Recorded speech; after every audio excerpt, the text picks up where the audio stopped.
I remember.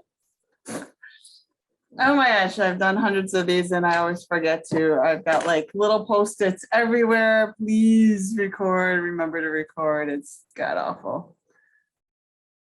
And we'll give it couple more minutes and we'll go. We have plenty of time tonight. Last time we did this in an hour and it was a race.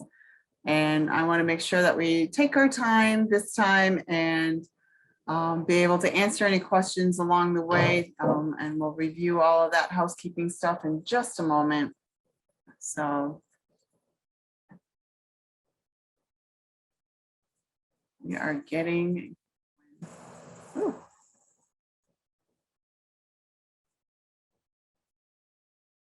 Chris, you might want to check your settings and make sure, because you're a co-host, that it doesn't ding every time somebody comes in. Just make sure. Yep, I just fixed that, sorry.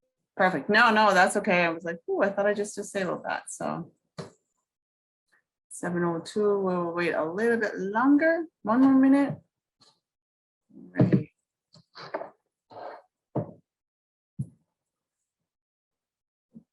Alrighty. So welcome everyone. This is our second annual Marketing Your Beef Locally series of webinars. Really, really excited to be doing this again.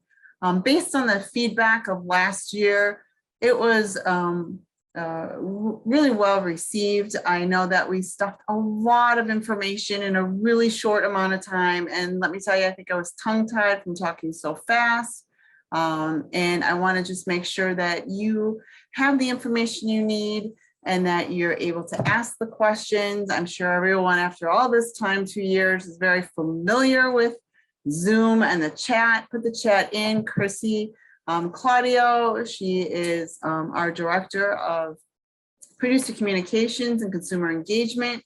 She will be more than happy to slow me down and stop me to ask any of the questions you have in the moment. And then we will definitely have time for Q&A after. This is actually part 2. There was a part 1 that we did last month with Scott Barrero, and we did record that. And I do believe it is somewhere, or we at least have the link. And if you want that one, because in case you missed it, totally understand. We will send you that link so you can kind of see it. And then tonight, obviously we are recording it and we will put this on YouTube as long as I don't break into jail for USDA and say something I shouldn't say, but I think hopefully I'm pretty relatively versed on this.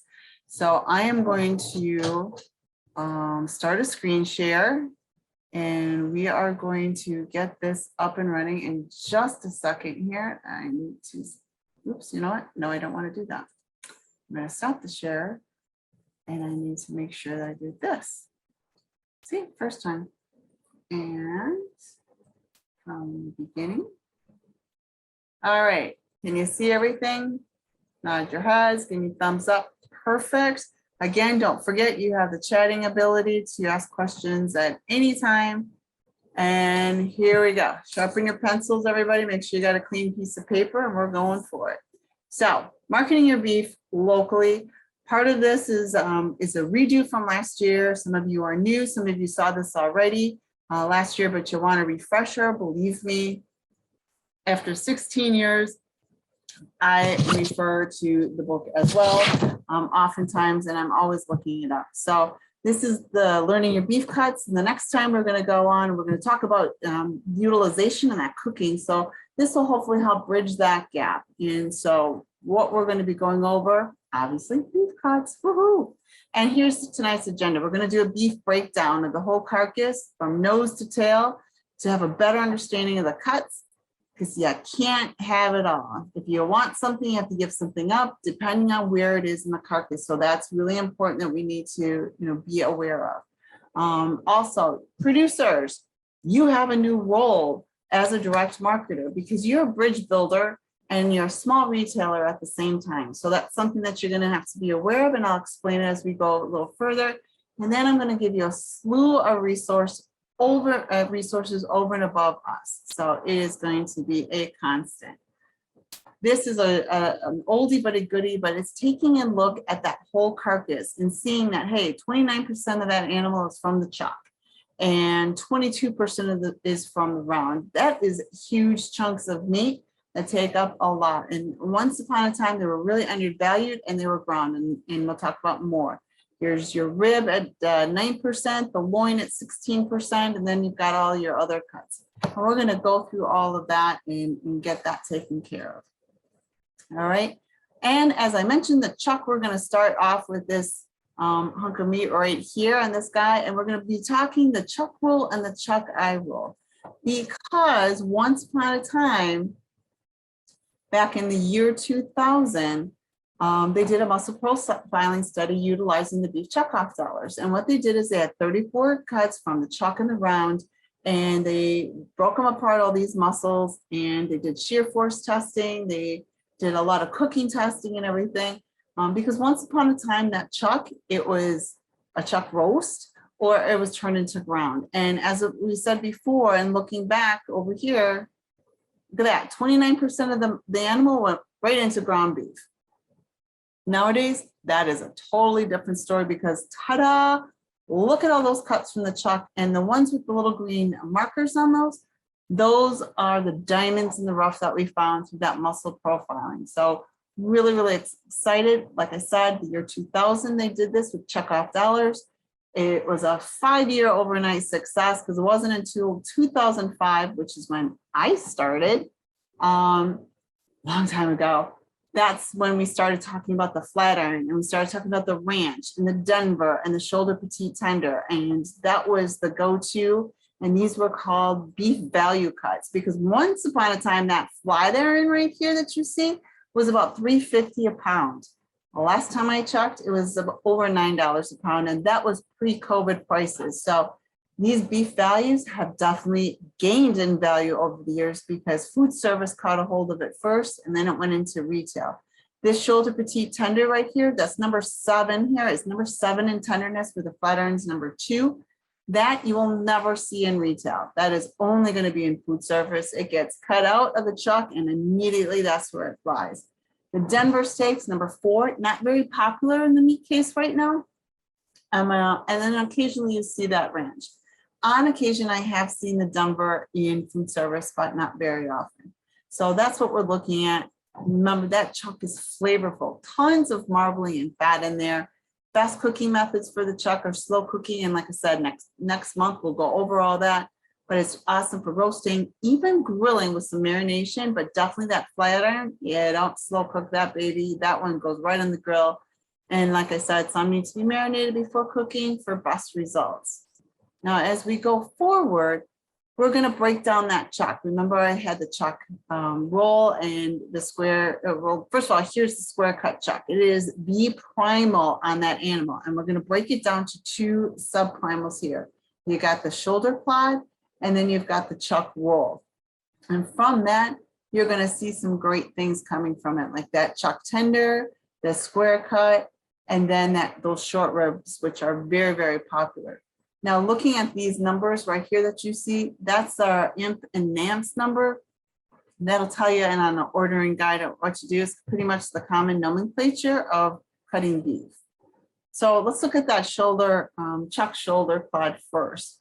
Now, the initial big cuts out of here is that top blade, and then the arm roast and the shoulder tender. So these 3, if you're following me, those are kind of 3 of the major coming from that subprimal. So that top blade will yield a top blade, which is the flat, it basically goes and morphs into that flat iron steak. Very difficult to cut out. You only get 2 per chuck, the shoulder plod. So that means you're only getting 4 out of the entire carcass itself. So it's number 2 in tenderness. You may have some pushback from your processors to bring that out because of the time and intricacy of getting that out. But for the most part, it'd be a definitely value for your customers. You have the arm roast, and when you break that down, you get a clawed hearts or your shoulder center steaks, and then that brings you all the way down to your ranch steak. So you're breaking this down. Once you trim it out, it comes down to your arm steaks. And then that other piece right here is that shoulder tender.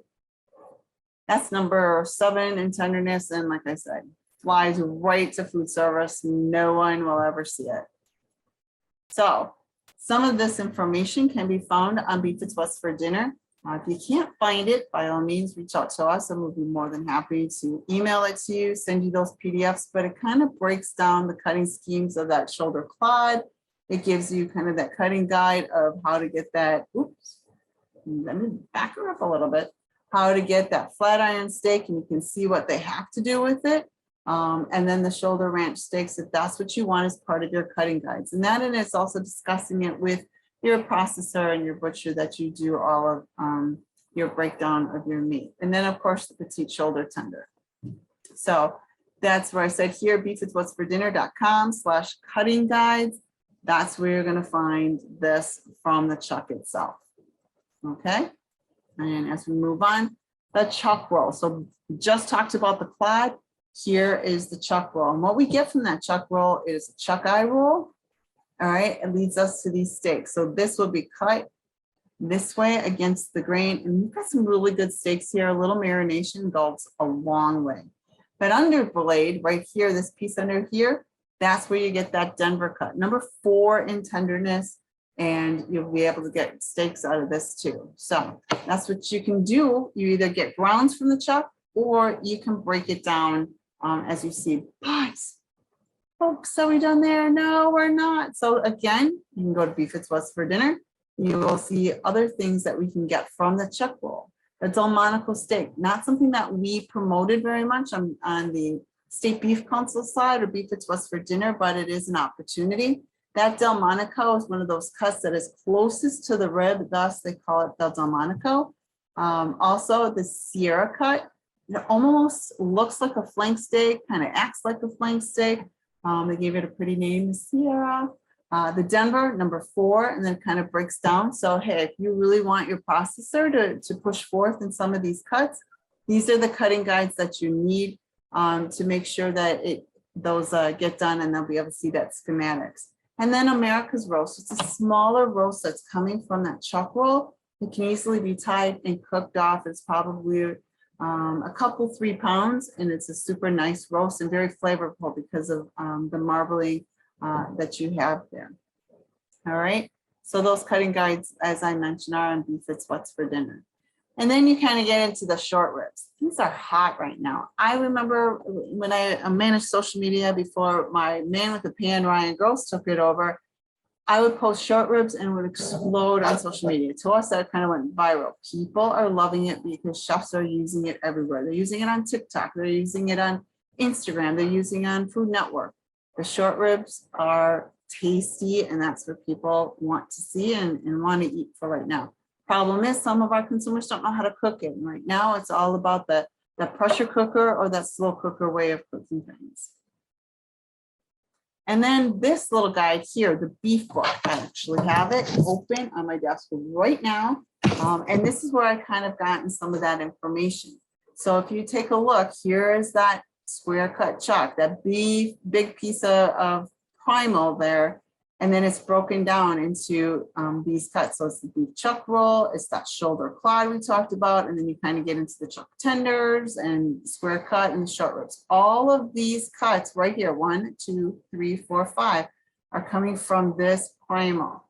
So again, one more thing to realize, I'm going to walk you through it, take our time, is that shoulder clod will yield that top leg. If we cut this like that, the problem with that is that there is a connective tissue right here, and that's going to divide that steak. Never really understood why they still cut that in retail. I do, because it's easy. Because if they slice it along this way, then you're going to get 2 of your top blades or your flat iron steaks. All right. If they were to put these on top of each other, there would be a connective tissue in between this cut and this cut. They would cut it and cross this way. It'd be really tender, except that you'd have this massive connective tissue left over, and who needs to chew that until Tuesday? So you're going to get your flat iron if you go this route. You also have the opportunity to go with the chuck shoulder arm roast, which will go ahead and yield your quad heart or your shoulder centers or your ranch steak. So here's that, goes this way and goes down. It gives you that. And then this last piece here is that petite shoulder tender All right, and that is all coming from this area. So you can get the flat iron, you can get your ranch steaks, and you can get your petite shoulder tender. Then on the other side of that scapula, okay, because that one side is the shoulder quad and the other side of the scapula is the chuck roll. You're looking at the chuck eye roll, which will give you these steaks. Very, very tasty, good marbling, right near that rib. And then what you have also right here is that Denver cut itself. And those bad boys are number 4 in tenderness, okay? Then you come on down here and you get the shoulder chuck tender. You can have the square cuts, and which is the pectoral muscle. That's going to be a little tough here. And then you definitely get into those short ribs right here, and then those little tiny bone-in short ribs. So this is a complete breakdown. I will show you how you can order this book. We do not supply the book. I'm not even sure what the price is of the book, to tell you the truth, but it is, you can get it from the North American Meat Institute. So, and I will review that in a little bit. But this is that overall breakdown of that chuck. All right, any questions before we go on to the round? The other end of the beef value. All right, we're plowing forward. So the round, the chuck, great marbling. There's diamonds in the rough. And what makes that chuck real quick, those differences in where they found the number 4 in tenderness and where they found the number 7 and so on and so forth, is all has to do with those working muscles and the support muscles. And in this area here, there's a lot of support muscles, and that's where you get the tender muscles from. Those working muscles, yeah, they're still going to be tough because they're working. They're moving around that 1,400-pound steer. Whoop. Hold on a second here. I apologize. They're moving around that steer. But for instance, that flat iron allows that animal to do some rear aerobic, and that's not going to happen. And that petite shoulder tender allows the cow to run backwards, and the cows don't walk backwards. So that's why it's a support and not necessarily a working muscle where it would be really bad. And we used to just kind of slow cook it all off. So as we move forward or get to the round or the behind of the animal, we're going to look at definitely some tough, some lean meat, because that is moving and grooving that animal. All right. So usually what we've gotten from that area before the muscle profiling study was, hey, your eye round roasts and steaks, one of the leanest cuts in the carcass, your top round roasts and steaks, your bottom round roasts and steaks, and then your round tip roast. The round features many lean cuts. Anything from the loin or the round is considered lean by USDA standards. So you can see, look at all 6 of them are lean. And the best cooking method for round are grilling after some incredible 12 to 24-hour marination. Slow cooking for sure all day. Stir frying without a doubt, because you're cutting that down into smaller bite-sized pizzas. And then, of course, in a skillet in that stir fry aspect. And these cuts are most commonly cooked to medium rare, because any longer than that, and they're really going to be tough. So those are some of the things to remember moving forward. So looking at that round, you've got A, B, C, and here I've broken it down where A, right here, is that sirloin tip or that knuckle, and B is the bottom round. So you can find that piece right here. And then C is your top round untrimmed. All right. And moving forward, we're going to take a look at that sirloin tip knuckle. This piece right here, that's A. So it bounce back and forth. So here's that sirloin tip. And of course, you're going to get some great steaks out of that one in nice portion size. You can also go to this tip roast. You can create some steaks out of that, sirloin tip steak or the sirloin tip side roast. So again, all of these guys are lean and might be on your spec sheets when you're working with your processor. The bottom round gooseneck, that B that we saw before, that's from here. You're going to get either that outside round flap. You're going to get the eye of round. Okay, we saw those steaks in roast before. And then the outside heel. And what's that going to give you? Well, this outside round is going to give you your bottom round roast, okay, your rump roast, and then the steaks, the Western steak, the Western tip steak, Again, these slow and steady, or you slow roast them in a dry roast and cut them really, really thin. And these guys, these steaks right here, if marination is not part of the plan, I wouldn't even bother, grind it up. That's the other thing for the round too, is it'll be a really lean grind. Then we get to the eye round, and here's your eye round roast. This is really good if you want to make small little bracioles. There's a little fancy thing, being Italian, my grandmother used to make what was called spadini. She used to cut this really, really thin. And then we pound it out and stuff it with breadcrumbs and a Parmesan cheese. And it was super good. Skewer them, broil them off, yummy. And then you've got the steaks that you get from this roast right here. So that's really important. And then you've got your heel or that outside, and you get the Merlot steak. We don't have the amp number of these because this is part of the profiling. They gave it a pretty little name, Merlot. And this again looks and acts just like the flank. Definitely tough, definitely needs marination. And this brazen cut. This is kind of something that's unique. Not sure what to do with it. There's not a lot of recipes on Beef It's What's for Dinner. So you might want to go the route of grinding this piece up and being part of your trim aspect of it. And then you get to the top round. Everybody knows the top round. You got the top round roast and the top round steaks, AKA London broil, that everybody in the Northeast, this is one of the top cuts in the Northeast next to ground beef. So we just love top round steaks here in New York, without a doubt. And then you have the Santa Fe steak. That's something that was from the muscle profiling. Again, really didn't gain a lot of traction in retail, but it's an option. Not a lot out there on it. So you may want to focus on these two up here and grind this. And then you have your top round nice roast if you want to do something really slow, or put it in a dry roasting situation. Again, you're going to cut across the grain nice and thin. This would be awesome for shaved meats. Slightly freeze it and shave them for Philly steaks if you want to market it that way. Or you have your front side steaks that could be flashed super fast in the pan. All right, and so this is from the Beef Innovation. These were all the value cuts that came out, and this form came out, I want to say it was around 2005. And they just basically said, here's everything that came from that chuck. It was that Sierra cut I told you about, the Denver cut, the American's roast, the boneless country style ribs, really good, by the way. That Delmonico, because it's right next to that rib, that one of those last Delmonicos from the ribeye. And that is coming from the chuck roll.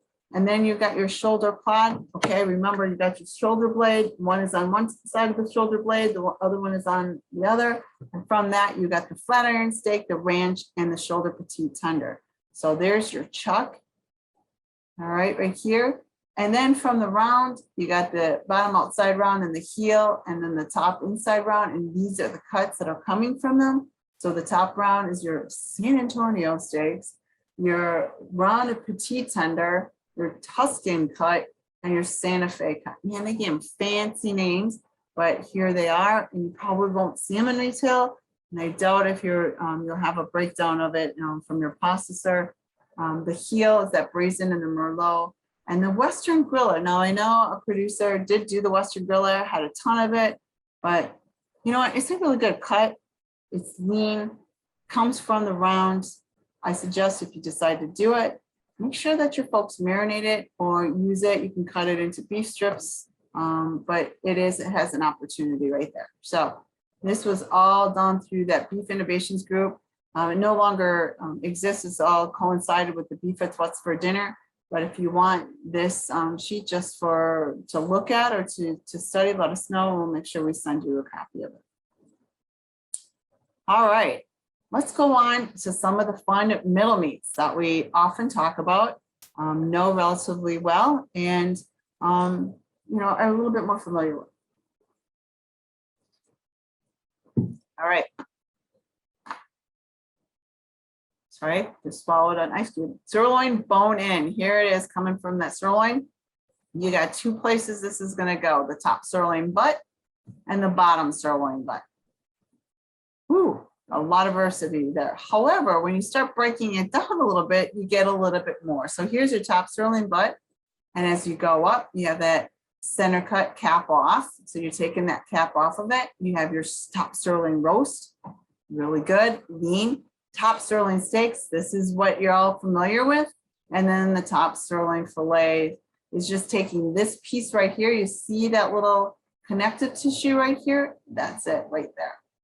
All right, and then there's that cap on that sirloin. So you see this, if you peel this cap off, when I do that, you peel this cap off of the muscle, it's right here and it's called the culotte. That culotte can be done 2 different ways, culotte roast, or you can cut that roast like this and you get this awesome culotte steak. Let me tell you, really, really good. This top sirloin butt, this whole subprimal right here, we just did a cooking demo that it's called the Cash Cow. We did it for food service and put this video on the New York State Restaurant Association's website. I do have the link. I'll show it to you and share it to you in the chat later so that you can go ahead and you can see one of our chefs that we hired to break it down, and you'll see it's a really good video, and he literally breaks it down and explains this in greater detail by actually cutting that subprimal down. So I will make sure that you have that in the chat when I get out of the screen. Now the bottom sirloin butt, there's a couple 3 ways in which you can attack this. The tri-tip. The tri-tip is starting to infiltrate into the east. This is a hot little ticket out in the Southwest. They love it. They grill it, they fajita it, they stir fry it, they do everything with it. And those tri-tip steaks are amazing. Lots of marbling, super tasty, but this is a hot little ticket that is definitely worth going for. The petite sirloin ball, if you've heard about the baseball cut, I know my friend Steve Olson talks about this all the time, and this is his go-to, or the ball tip steaks or petite sirloin. However, my fave, and I get it when I get it, and I can all the time, is these sirloin bavette flat steaks. So the sirloin bavette steaks, they're amazing. They're relatively tender. They're really flavorful, easy to grill. I've cut them up and stir fried them, you name it. It is just really, really tasty, and your consumers will really like them. And now as we move forward, is moving to that brisket. We're getting to that brisket time of year. St. Patrick's Day is coming, and it's all about corned beef. That brisket is all through here. Hey, I know you guys love a good brisket on that animal when you're seeing it standing on 4 legs. But there's 2 parts to that brisket. There's the brisket point right here, and then there's the flat half. The flat half is lean by USDA standards. The brisket point has probably a little bit more fat and marbling, but they offer both in the meat case during this time of year. You're probably already seeing it in a variety of ways. Great. This whole subprimal, awesome for smoking. If you go to our YouTube, you'll see how to smoke it without a smoker. You can do it in a smoker, you can do it in a grill, you can do it in your oven. We taught a bunch of bloggers how to do that this summer.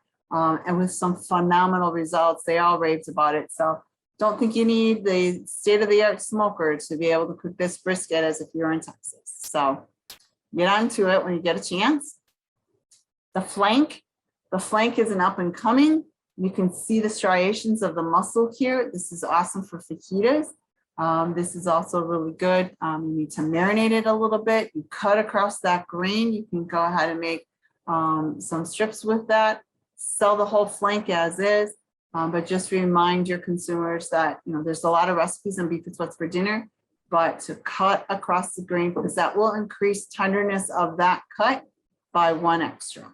So that's always important when it's a kind of a little bit of a tougher cut. And then we get into that plate, and from that plate we get a variety of things. We get the hanger steak. There's only one. The inside and outside skirt steaks. There's only one. Your short ribs and your flanking style short ribs and your hanging tender. There's only one of all of these, and that's coming from here. All right. And I'm sure you have some folks that like that. And I'm not sure what some of y'all do with that when you're breaking it down, but those are tasty, very much so. Often the times the hanger and the skirts, especially the skirts, are used for fajitas as well, as long as it's marinated, because they can be this is part of the diaphragm, so that is definitely a working muscle as the animal breathes. Let's get into the loin. This is where the money is, everyone. You know it, and I know it. And that's about 23% of the animal is right here in this middle part. So you guys are making all the money here, but you're kind of losing it here. And let me tell you, after that study, you're making it everywhere in that whole carcass. And even some of the cuts that aren't normally used, now they're being used overseas. Our exports have gone up tremendously over the last year to 6 months. So here again was the loin and cuts from the loin. Hey, your porterhouse, your T-bone, your strip steaks, and your tenderloin steaks. I'm sure I don't have to tell you all those. But what I need to tell you is the difference between that porterhouse and that T-bone. And it has everything to do with this piece right here, that fillet. Because half of this is that strip steak and the other half is from the tenderloin. So for it to be named a porterhouse, that fillet can be no less than 1 1/4 inches from the end of that steak to that bone. And the T-bone, the fillet is no less than 1/2 inch. Otherwise, you're getting into the flank there, okay? So that is the difference between a porterhouse and a T-bone.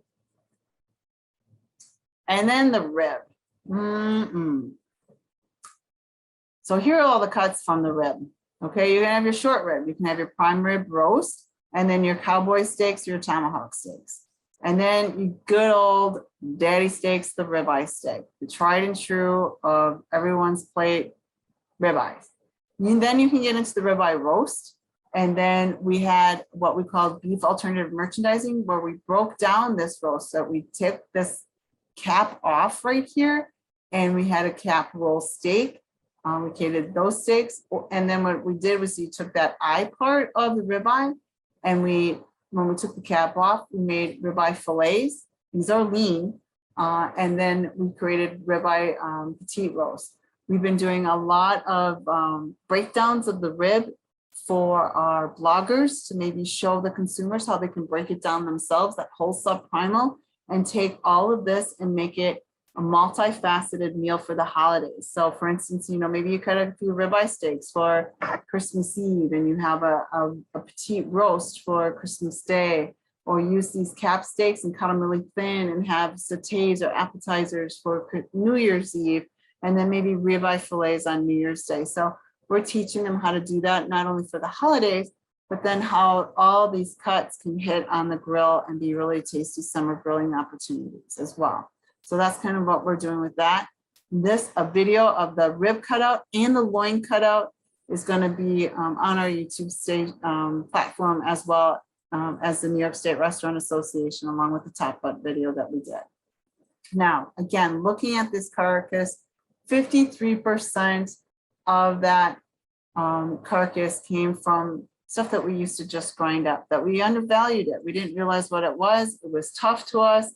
And we either made some roast out of it or we ground it.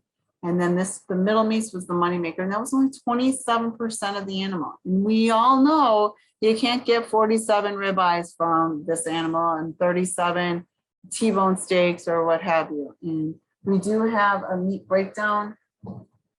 The beef breakdown right here, we do have this as a resource for your farmers markets. And then looking at the plate, the brisket and the flake, the other 20%. So it's utilizing this whole carcass, not only for yourself as a producer, but for your consumers as well. And as an industry, we try to utilize that whole carcass to get the best value possible. Where once upon a time, these two pieces were undervalued, they've become quite lucrative lately. So then the big question is, what do you do? I mean, do you cut roasts? Do you grind? Do you make steaks? Looking at this whole thing, what is the answer to how you're going to break down that meat, how you're going to market that meat, and how you're going to have your processor do what they do? Well, this is basically the answer is, what time of year is it? When are you marketing?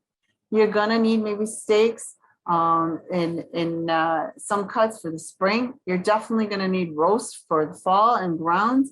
The summer, bring on the grounds for the burgers, bring on the steaks for the grill.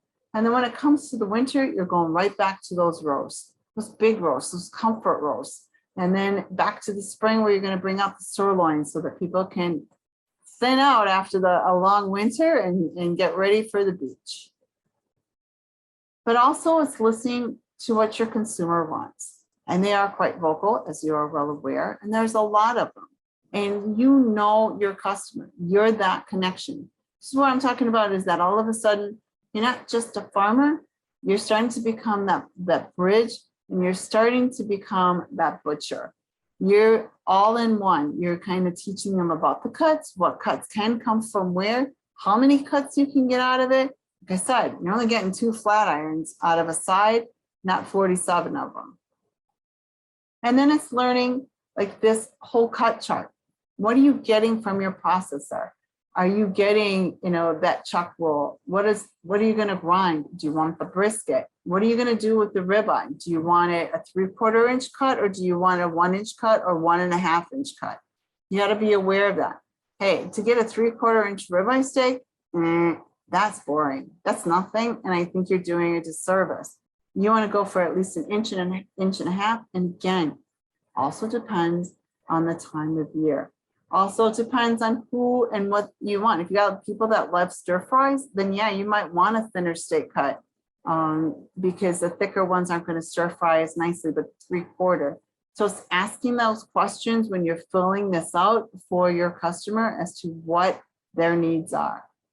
And then looking at that chuck, maybe they want to grind it off. Maybe there's some opportunities to do a flat iron or, looking at all the other aspects of it. And then there's some of the offals, the bones and the tongue and the oxtail. Oxtail is becoming really popular in food service. I had one chef, all he talked about was oxtail, to the point where I'm like, there's only one on the animal, stop talking about it. But the kidneys, the hearts, this area right here, this is where the exports are going right now and helping keep the value of that carcass high and demand high right now, because beef demand is still up there, ladies and gentlemen, even in the wake of high prices. And then also taking a look at that round is that you're looking at that roast and steaks, also that time of year, but also cube steaks as well. And that is kind of a seasonal thing, a little bit in spring, but definitely a fall and winter item. So really take a look at this, really go to Beef It's What's for Dinner and see how some of these are utilized. And as I mentioned, you are that bridge.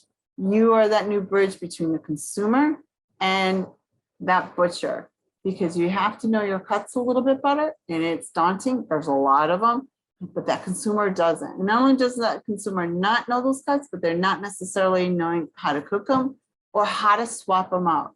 And the beef checkoff has come out with some 2 great infographics that we can share with you on a steak swap for the summer and some meat cut swaps now that there might be some shortages or supply chain issues as, hey, I can't find this roast. What can I use in place of it?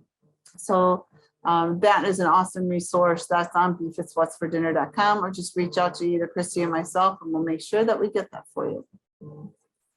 All right. And then, like I mentioned, you the farmer are that butcher. And whether you're a small guy or you're pushing out some big meat, you have that responsibility to bridge that gap into, as Steve Olson, my USDA meat expert and New York beef producers, you're seriously doing the steer a true disservice by cutting it poorly. And you know what? I had a bunch of bloggers and chefs on a tour when he stated that, and it caused a moment of pause with them to say, wow, you're really making a point. You all, as beef producers, are busting your buns to raise that animal, give it the optimal life. You're feeding it a science of food. You're watching it grow. You're working on genetics. You're checking this, that, and the other thing. And to have it butchered improperly is definitely doing a disservice to that animal, to you, and to your consumer. You want to have a great experience all the way across the board for everyone involved. And then the resources. Can't say it enough, beefitswhatsfordinner.com. In fact, I might bounce out and go into beefitswhatsfordinner.com to show you where you can find some of these resources. Beef research. This will help you answer some of the questions that are out there. It'll be about product quality, beef safety, human nutrition, the sustainability, some of the market research that's out there. Of course, us, the New York Beef Council, we are your go-to resource. And then the beef book I told you about, and that's from the North American Meat Institute. It's urnerberry.com. That's URNERBARRY.com. You can go ahead and you can put into Google the NAMI, North American Meat Institute beef book, and you might be able to get it from there. So sorry, I can't be that resource for that.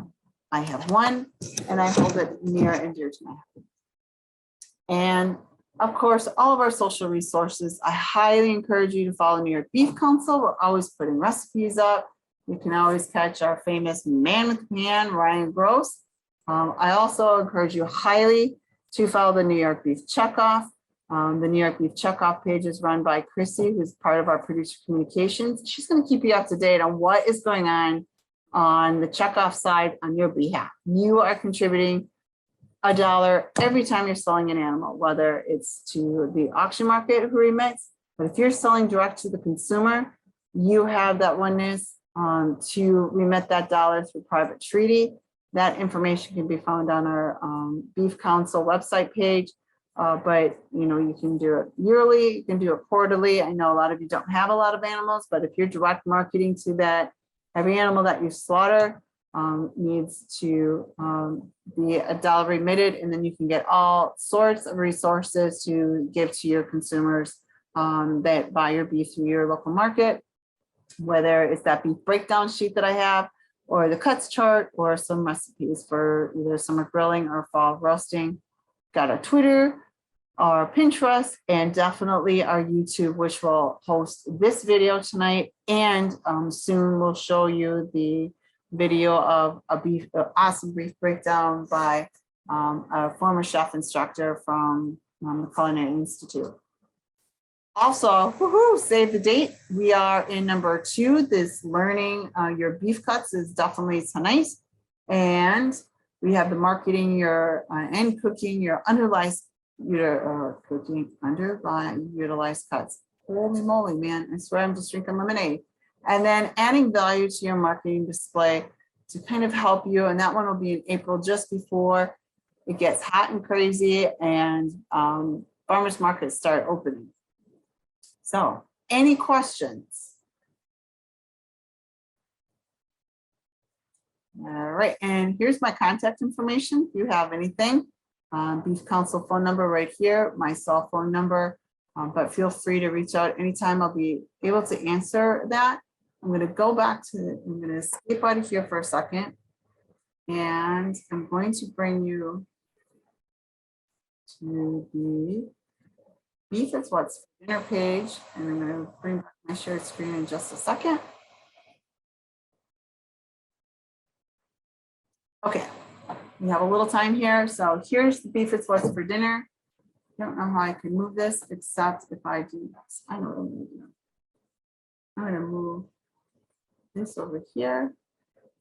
And then I'm going to take and change my shared screen. And if that moves again, I'm not going to be happy. Yeah, look at that. It moved with it. That is just something else. Okay, so anyway, here's Beef It's What's for Dinner.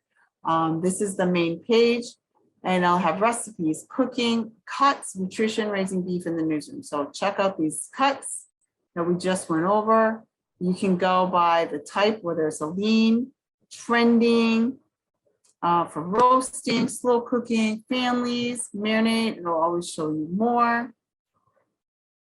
And as you go a little further, another thing that you can do is you go back a little bit and you can put in a suggestion. So you can go ahead and put in loin, and it will take you, look at that, to the short loin, loin subprimal. Remember, we just saw that. You can go into view, and it's going to look at that. The tenderloin, or the Chateaubriand, the tenderloin steaks. And then you can have, it just breaks down that tenderloin for you. If you decide you want to go into that strip roast, it's going to show you where it's from. You just saw something like that. It gives you a little bit 101. It'll tell you this is for oven roasting, and we'll go over all of that next month. And then as you go down, you're going to see all of these recipes. And then it'll say, hey, here are some other cuts. And it's got the nutritionals and cooking suggestions for them. And it'll also answer any questions, give you some insight on how beef is raised, cooking lessons, and even some rancher recipes. I'm always looking for those. But then when you come down here, you're going to see food service, retail, some training. Hey, there's a beef university if you really want to get down and dirty about cuts and cooking, and this is the way to go. It's free. Knock yourself out. Cut charts, cutting videos, cutting guides. Remember I told you the cutting guides? Here's where it is, folks. It's going to call me a liar. There we go. So here, remember I showed you the shoulder cod, the Delmonico steak. All of that is here, the Denver, right there at your fingertips. Yay, I love it when things come together. And then, you can get into nutrition if you want to be able to talk a little bit more about those things. There is a question where you use several different butchers. None of their cutting sheets offer options for many of these cuts. They just have the basic cuts. How can we find butchers that will offer some of the fancier cuts? That's a really good question because I really don't have control over the processing facilities. Some of it could be by popular demand, depending on how many producers go there. Maybe that's something that you can discuss. Sometimes maybe it is bringing those cut charts to them and showing them because they may not fully understand some of the intricacies, but I doubt that they probably do. Some of it right now, because of COVID, and it's an employee issue, could have been a long-standing. They also with maybe some more processors popping up around the area more and more. It'll start creating a competition, and maybe you'll see some of that starting to change. So that could be a positive for all of you. And you can always send people to Beef Fits West for dinner for cooking techniques, the recipes, everything is right here at your fingertips, everyone. So all that being said, I've got the chat line open. Is there any other questions that you might have? Hopefully I went through it a lot slower than I did last year. I wanted to make sure that you had a better understanding of the cuts and spent a little bit more time on the slides and gave you a little bit more time for the chit chat. So feel free to put it in there or unmute yourself and ask. If not, I might just cut you all loose, call it a night, and make sure that you show up next time for that cookery part of it. There's just a ton of information on Beef Fits What's for Dinner. New York Beef Council has a lot, and I hope, oh, and somebody said there is a list of slaughter butcher facilities in New York. Yes, there are, can be found on the websites in New York State Agriculture and Markets will have that as well at your disposal. They'll be able to supply where the processes are, both USDA and non-USDA. So thank you, Vicki, for that. Anything else? Lisa, would you please include the name and source of the beef book again on that chat? Yeah. Oh, and you know what? I will put in there. First of all, I think I still have that link. Nope. Okay. I also want to show you. Bear with me a second. Here it is.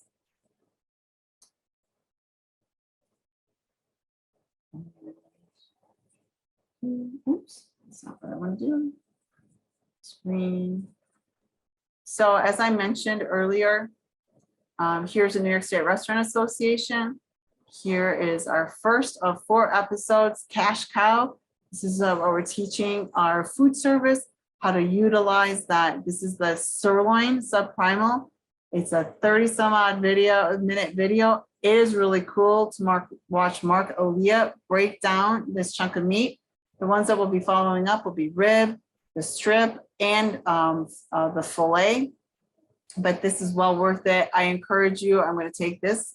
Here's the URL. I'm copying it, and then I will put it into the chat box in just a moment here, as we see, and then I will get you that book. Oh, here it is. So here is this. That's our cash cow. And then I will get you that URL for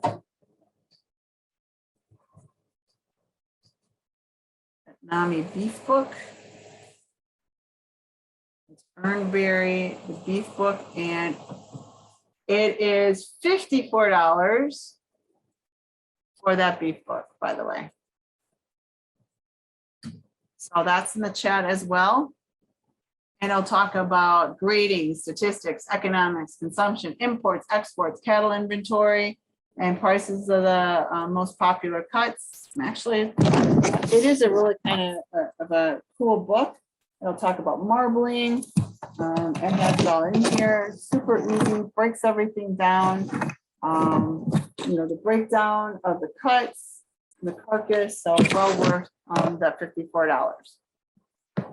And Chrissy will be sending out a post survey to you all tomorrow. So if you fill it out, this way we learn what we can do better, what information we might be missing that you're looking for, or what we definitely covered nicely for you. But thank you all for joining us. Is there any more questions? Right there, you've got the URL for the cash cow videos. I hope you do that and watch our social media, because we'll be posting on that, as well as New York State Restaurant Association. And those were supported, I do believe, by the Iowa or South Dakota. And then that Ernberry, that will give you that beef book. That will show you those breakdowns that I showed you as well. Well, you guys have been a wonderful audience. Thank you very much. And I hope to see you all at Farm Show. And if you have any questions, feel free to touch base with Christy or myself at Farm Show. I hope you can make it. Until then, stay warm, stay safe and healthy, and have a really good evening, everyone. Thanks for joining us. And I hope that you continue to tune in the next few months. Have a good one. Thank you.